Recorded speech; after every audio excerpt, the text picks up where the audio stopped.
All right, so now we're going to do a little extra practice of subtracting mixed numbers. So I have drawn a little picture of 3 and 3/6 right here. And since we're subtracting, we're just going to cross off the 5/6.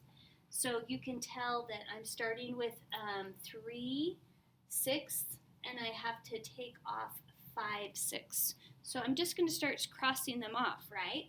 Well, hang on, I have a little problem. I only have 3 of these little pieces that are cut up. And so I need 2 more of them.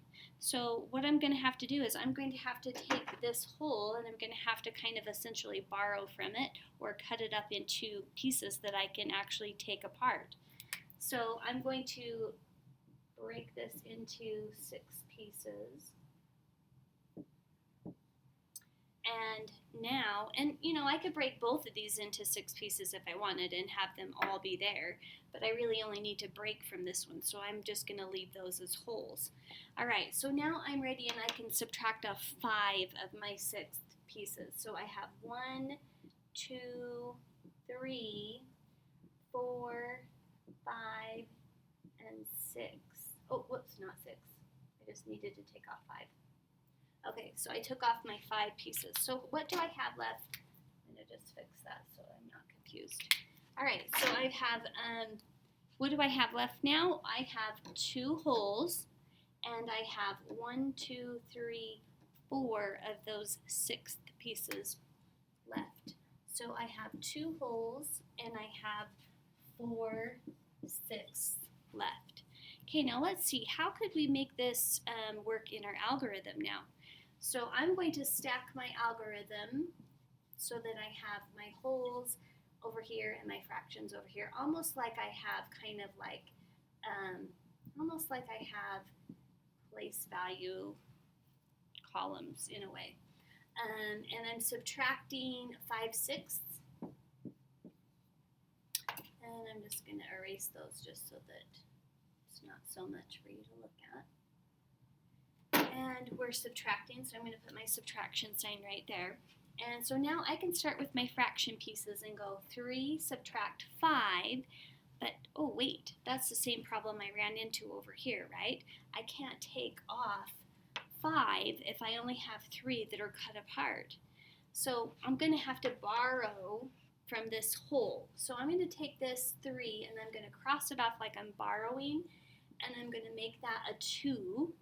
And I'm going to take that whole and I'm going to add it into those fraction pieces. So I'm going to move it over here, and how do I rewrite a whole as a fraction? Well, I know all the pieces are there, and how many did I have to cut them into to make 6? I had to cut them into 6 pieces, right? So I have 6 sixths as my whole there, and I'm going to add it to what I had to start with. So 3 plus 6 is 9 6. So if I looked over here in this picture, you can see where I'm coming up with this 9 6. Because I cut this apart, I have 6 there to start with, 7, 8, 9. Those are my 9 pieces that I can now subtract with. All right, so you can leave your 5 6 over here if you want, or you can slide it over so it's nice and lined up if you want to too. Either way, that's fine. So now I'm ready to subtract my fraction part. 9 subtract 5 is 4 6. And now I can subtract my whole number part. 2 subtract nothing is still going to be 2. So my final answer is 2 and 4 6. I should probably just slide that closer. 2 and 4 6, which is the same as our picture. So there you go. There's another way.